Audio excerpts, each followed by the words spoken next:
Breaking right now, FX Networks and FX Productions ending its association with comedian Louis C.K. after he admitted that the 5 women accusing him of sexual misconduct are in fact telling the truth, saying, quote, "There is nothing about this that I forgive myself for. I have to reconcile it with who I am, which is nothing compared to the task I left them with," meaning dealing with the pain he caused. Now, here's my Friday editorial. The list of Hollywood power players now accused of sexual misconduct, assault, and more continues to grow. There's been so much deplorable Hollywood behavior basically surfacing practically daily, it's hard for reporters to keep the story up to date.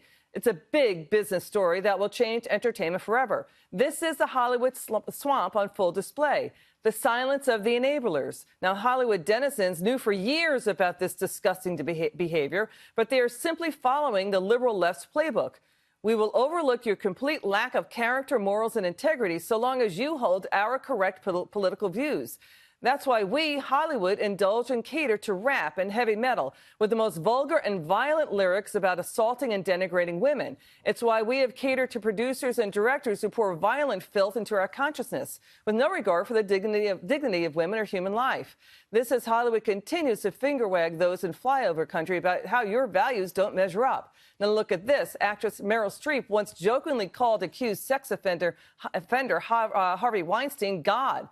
Also said that while she condemned his behavior, she says she didn't know about it and added, "I don't believe that all the investigative reporters and the hard news media would have neglected for decades to write about it."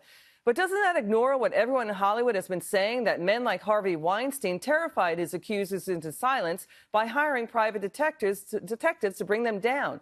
And can you really say that to Ronan Farrow, who's been breaking news on Hollywood sex assaults for the New Yorker magazine, or to Megan Twohey for now breaking news to the New York Times and the LA Times reporters while you're at it? The truth is, Hollywood would maybe worship Donald Trump, his conspicuous consumption, his multiple marriages, if he just towed their party line on things like climate change or fake class warfare or their tax-the-rich opinions. And look at this. Former Vanity Fair editor Tina Brown recently claimed it's a different era now. It's over, meaning the era of getting away with sexual harassment and assault. But it's not over. Hollywood is still running away from this story and also another one. Former child actors like Corey Feldman now talking about another big Hollywood scandal, serial child predators in the entertainment business. The reporters and the brave actresses and actors now stepping forward, they're the ones who'll drain the Hollywood swamp, not the thinking of those who don't stand up when they hear about it. Let's bring in actor and California congressional candidate Antonio Sabato Jr. Good to see you, Antonio.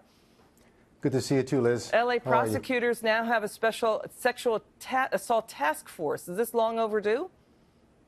This is long overdue, and I really appreciate the fact that the American people are coming on top on this. They're finding out what's going on. They're seeing it with their own eyes. And there's a coincidence with all these people that are doing these atrocities in Hollywood. They're all Democrats for the most part, right?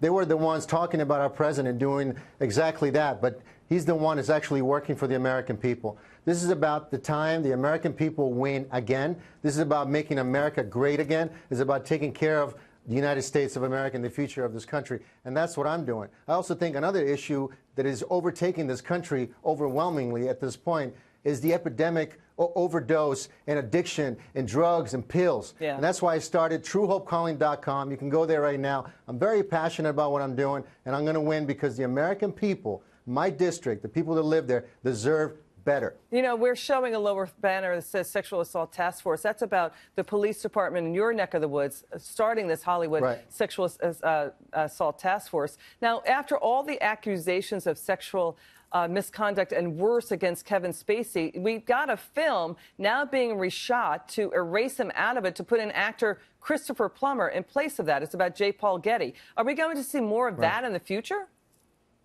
I believe so, because the American people are the ones paying for the ticket, and they're supplying all the money for these studios and networks.